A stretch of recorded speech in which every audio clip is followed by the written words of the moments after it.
Assalamualaikum warahmatullahi wabarakatuh. Adik-adik kelas 5 yang hebat, jumpa lagi dengan channel Pak Guru Menjawab. Dan selamat datang juga bagi adik-adik yang baru bergabung di channel ini. Pada pertemuan kali ini kita akan membahas pembelajaran untuk kelas 5, tema 3, subtema 2 pada pembelajaran kedua. Sebelum mulai pembelajaran, silahkan adik-adik menyiapkan alat tulis dan buku siswa kelas 5 tema 3.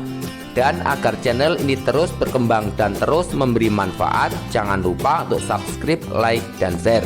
Nah, adik-adik kelas 5 yang hebat, mari kita ikuti pembelajaran berikut ini dengan penuh semangat.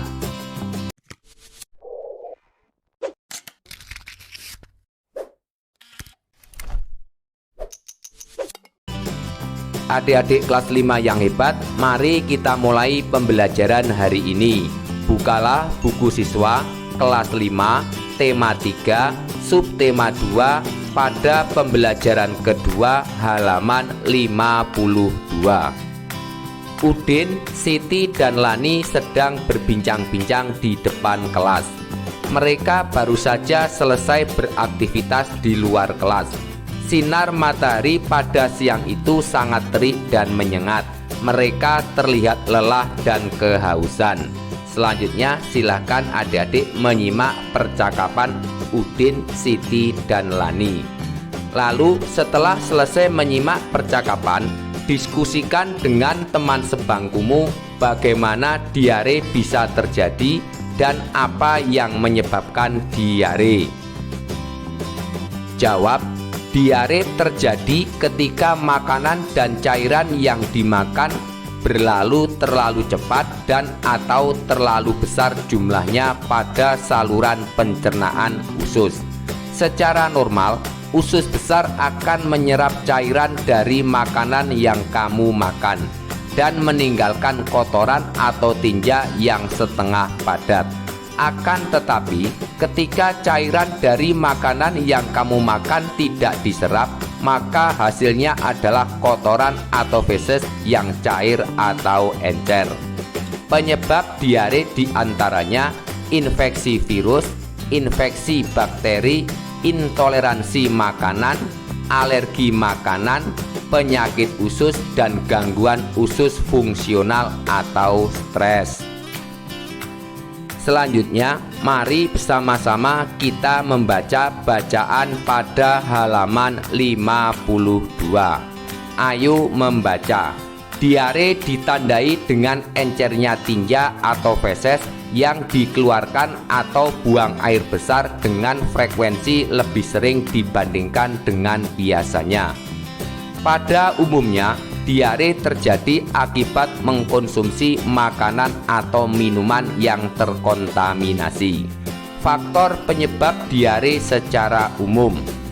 Diare terjadi ketika makanan dan cairan yang dimakan terlalu cepat dan atau terlalu besar jumlahnya pada saluran pencernaan usus. Secara normal, usus besar akan menyerap cairan dari makanan yang kamu makan dan meninggalkan kotoran atau tinja yang setengah padat. Akan tetapi, ketika cairan dari makanan yang kamu makan tidak diserap, maka hasilnya adalah kotoran atau feses yang cair atau encer. Penyakit diare mungkin berhubungan dengan infeksi virus atau bakteri. Penyakit tersebut juga dapat terjadi akibat keracunan makanan. Secara umum, penyakit diare antara lain disebabkan infeksi virus. Rotavirus adalah penyebab diare pada anak yang akut yang paling sering.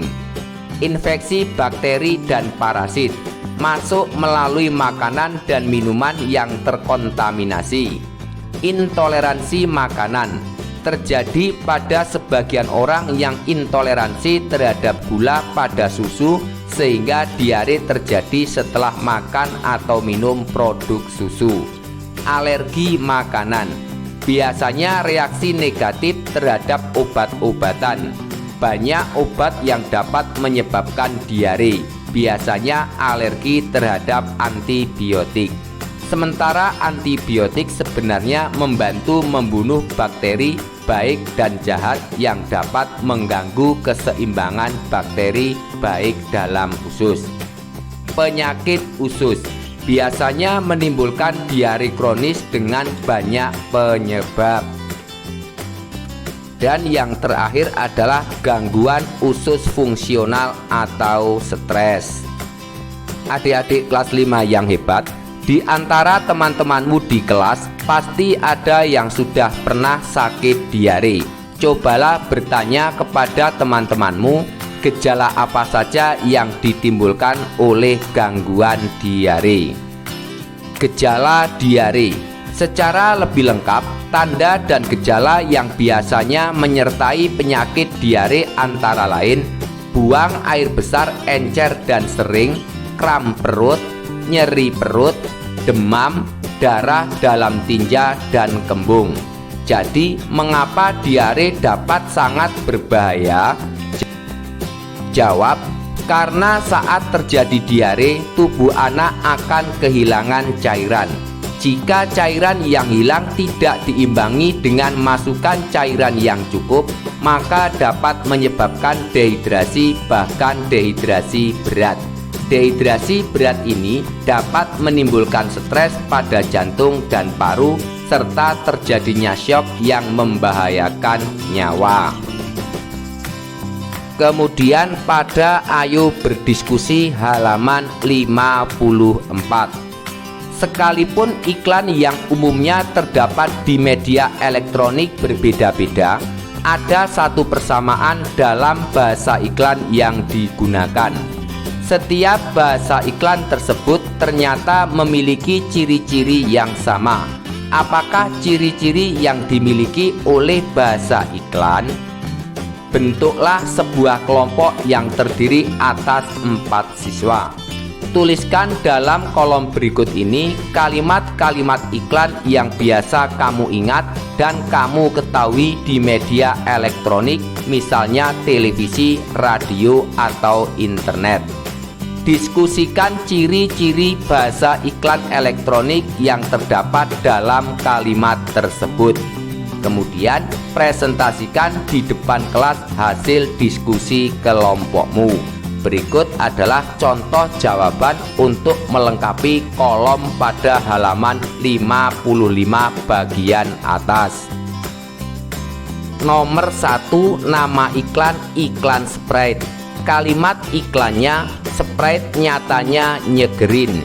Ciri-ciri bahasa iklan, informatif, efektif, dan komunikatif. Nomor 2, nama iklan, iklan Ciptaden. Kalimat iklannya, ayo jaga kesehatan gigi dengan Ciptaden.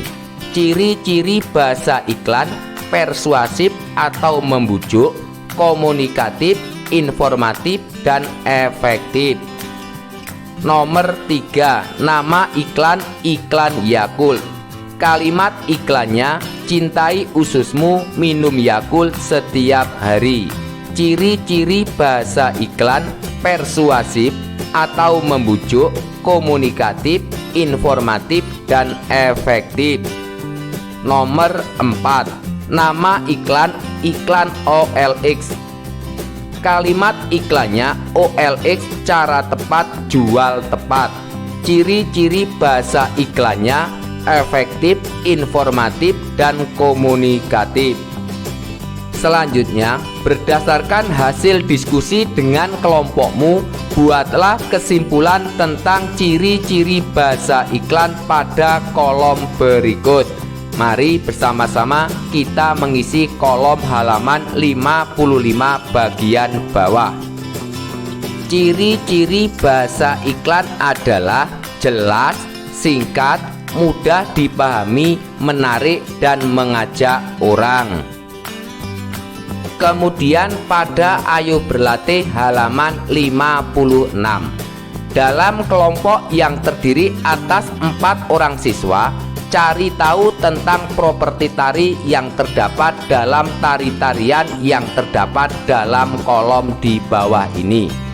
Kamu dapat mencari informasi terkait dengan properti tersebut di internet, buku-buku, majalah, atau dengan bertanya pada guru sebagai salah satu sumber informasi. Buatlah dalam selembar kertas A4 dan dekorasi dengan rapi. Kamu dapat juga mencari gambar tari yang sesuai untuk memperlihatkan keanekaragaman properti tari yang dimiliki oleh tarian daerah tersebut. Mari bersama-sama kita melengkapi tabel pada halaman 56.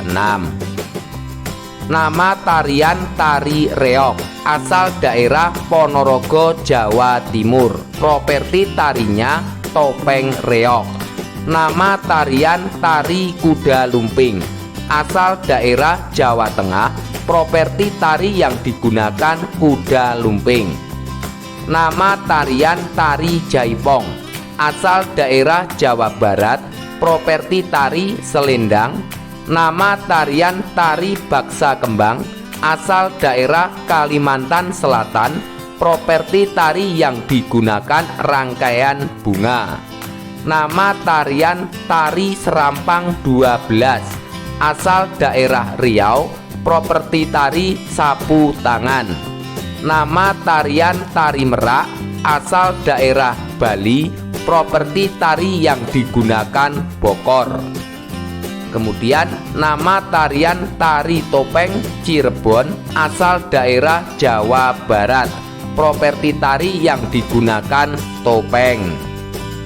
Nah, adik-adik kelas 5 yang hebat, demikianlah pembelajaran hari ini, semoga bermanfaat. Dan tidak ketinggalan pembelajaran yang akan datang, jangan lupa untuk subscribe, like, dan share. Sekian dari kakak, wassalamualaikum warahmatullahi wabarakatuh.